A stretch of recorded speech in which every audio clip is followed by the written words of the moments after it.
guys, so ako'y magtutupi at habang ako'y magtutupi ay magkwentuhan tayo. Samahan niyo ako kasi, ayun nga, kukwentuhan ko lang kayo dahil nasa social media na rin naman to, lalo na dito sa Middle East, sa mga syakala at mga employer, dahil nga to dito. Sa isang syakala na minorder ang kanyang employer, isang Syrian na filmmaker ang kanyang employer, at minorder nga ito ng syakala niya mismo na 5 months pa lang daw sa kanya at ginamitan habang natutulog ng pandikdik sa bawang.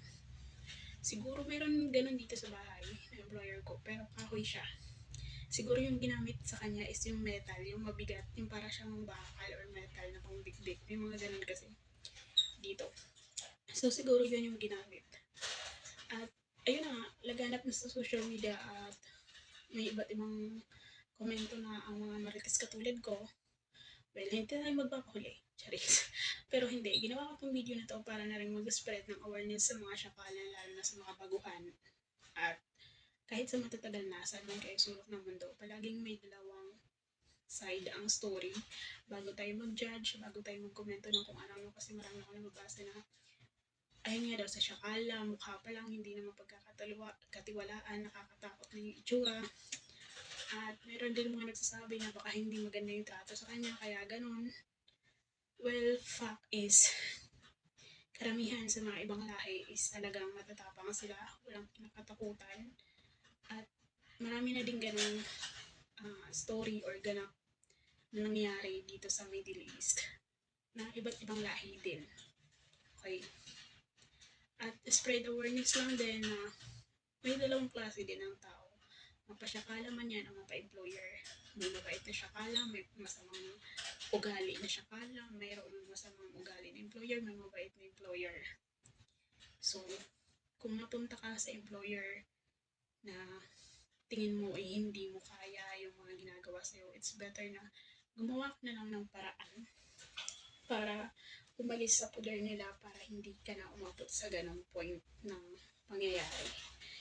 Pero alam niyo, may gusto din akong ikwento sa inyo na, ayun nga,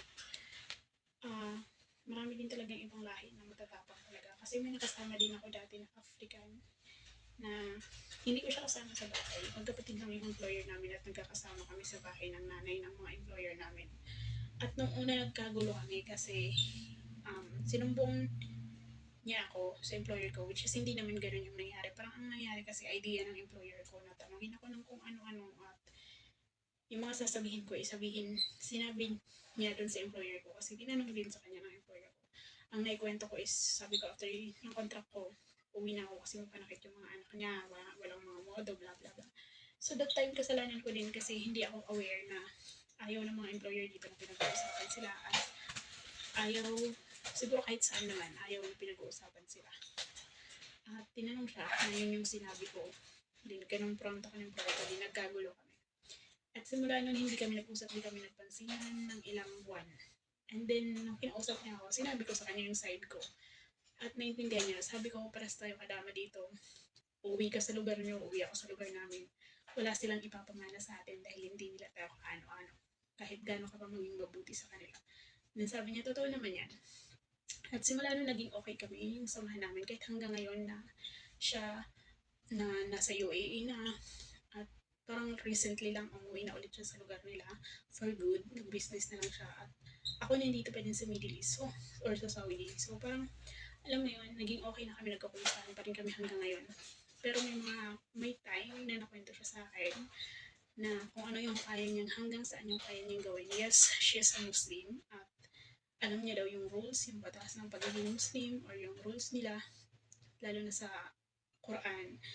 Pero sabi niya, may hangganan din yung kaya niyang gawin para sa employer niya na kaya nga daw niya kumitil ng buhay kapag umabot na siya sa ganung point. Like, pag naagrabyado na siya, naabuso na siya, gagawin niya kung ano yung pwede niyang gawin. Parang hindi niya na daw iisipin kung ano yung tama sa mali.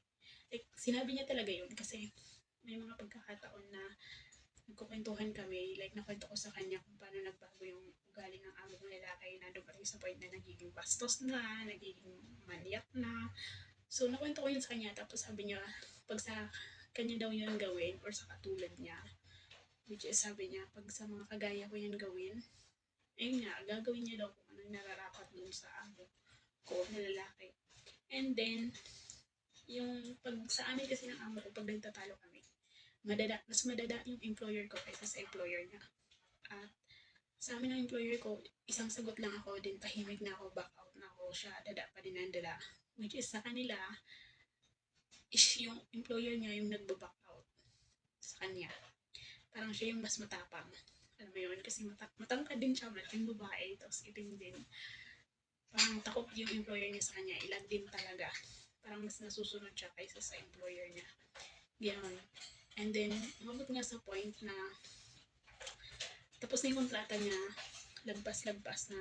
Naabutan kasi kami ng pandemic. Tapos nauna siya sa akin. And then, parang gusto niya na umuwi. Nung natapos yung pandemic, yung nakakabiyahe niya, okay na. Pero hindi siya pinauwi ng employer niya. Ang ending, lumabas siya. Para magtanong-tanong. Since hindi na siya first timer din, balik-balik na siya. Iba't ibang bansa na napuntahan niya. Paglabas niya, pinadampot siya ng employer niya ng police. Tapos kinulong siya ng halos 2 months. Then, continue yung conversation namin sa WhatsApp, palihim, kasi ayaw ng employer ko makipag-connect ako sa kanya. And then, sinasend niya sa akin yung mga screenshot ng conversation nila ng employer niya. At sinasabi niya, parang binabantaan niya na kung ano yung kaya niyang gawin. Alam niya kung saan nakatira yung employer niya. Parang tinitreaten niya. Na sabi niya is, magpasalamat kayo kung makauwi ako paglabas ko dito ng diretso. Pero kung hindi, at dito pa rin ako, sabi niya, hanapin ko talaga kayo. Parang gagawin yung gusto niyang gawin, makaganti lang daw siya. So siguro na-threaten yung employer niya, binigay niya lang yung gamit niya hanggang sa, yun na nga, nakauwi na siya. So alam mo yun, matatapang talaga sila. Pero mabait din sila kung sa mabait. May mga ganun ding tao. So, may mga tao din na talagang kayang gumawa ng masama. Pero ganun pa man, may mga employer din kasi na, alam mo yun, sobra at over din kasi. So, hindi natin alam yung buong story para mag-judge. Pero nandito tayo para mag-spread ng awareness sa kanila. Or sana, mapanood din yung mga employer na hindi mabubuti yung ginagawa sa kanilang katulong. Kasi hindi rin biro yung stress na dinudulot nila sa mga syakala nila kapag sila mismo yung ganun yung ugali. So, yan lang. Ganun pa man, wala tayong karapatan para kumitil ng buhay. Pero kung tayo na abot sa point na nasa bingit na ng ganong sitwasyon at hindi naman kaaya-aya yung magiging kahahantungan natin sa kamay ng mga employer natin. Better na gawa na lang kayo ng paraan na kahit anong paraan na makaalis kayo sa poder ng mga ganyang klaseng employer. Yun lang, and thank you for watching. It's me, Jolina, your Shakalang Alipinasalapi dito sa Saudi Arabia. Bye!